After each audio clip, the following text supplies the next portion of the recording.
Non mais attends, tu me vois moi lire un livre qui a pas été écrit par un mec mort depuis au moins 100 ans? Eh ben moi non plus.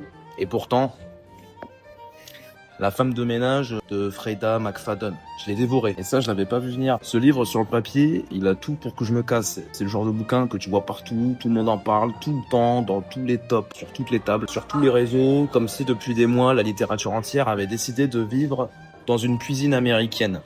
C'est le genre de livre que je regarde sans l'ouvrir en me disant: non merci, moi monsieur, je préfère encore relire un russe dépressif qui me détruit l'existence sur 900 pages que ça. Et pourtant, ce truc se lit plutôt bien, hein.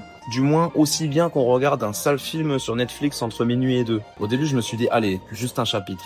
Et 1 heure après, t'es encore là, comme un animal, le piège se referme, je lis un truc sans réfléchir, en pilote automatique, le temps n'existe plus. Et le pire, c'est que pendant tout le livre, j'ai rien noté. Pas une phrase, pas un post-it, rien. Et chez moi, je pense que ça veut dire quelque chose, parce que d'habitude, quand un livre me plaît, je massacre mon petit carnet à coups de crayon. Et bah là, non, rien. J'ai juste tourné les pages. Encore. Ce livre, je pense qu'il m'a pas appris grand chose en fait. Il m'a pas élevé, il m'a pas changé, il m'a pas retourné l'âme non plus. Mais il m'a juste fait passer un bon moment. Et parfois, faut arrêter de faire semblant. C'est déjà beaucoup de passer un bon moment. Alors oui, par moment. J'arrive. Alors oui, par moment, certains personnages m'ont donné l'impression d'être un peu trop.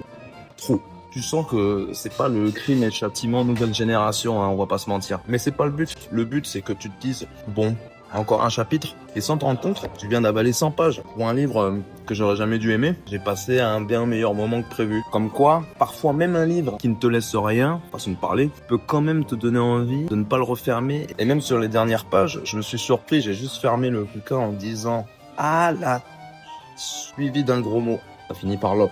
Au fond, c'est peut-être ça que ce livre fait de mieux. Parce que même si c'est pas un livre qui m'a marqué, je pense sincèrement que si on me l'avait mis entre les mains des années plus tôt, il aurait peut-être pu me faire aimer la lecture plus vite. Et c'est pour ça que je fais cette vidéo. Un livre n'a pas besoin d'être immense, il peut simplement te montrer 3 choses. Que lire peut être simple, que lire peut être prenant, et surtout que lire un livre peut être une très bonne porte d'entrée pour en ouvrir d'autres. Et là, il y aura un avant et un après. Et toi, t'as pas le temps de lire? Ça tombe bien.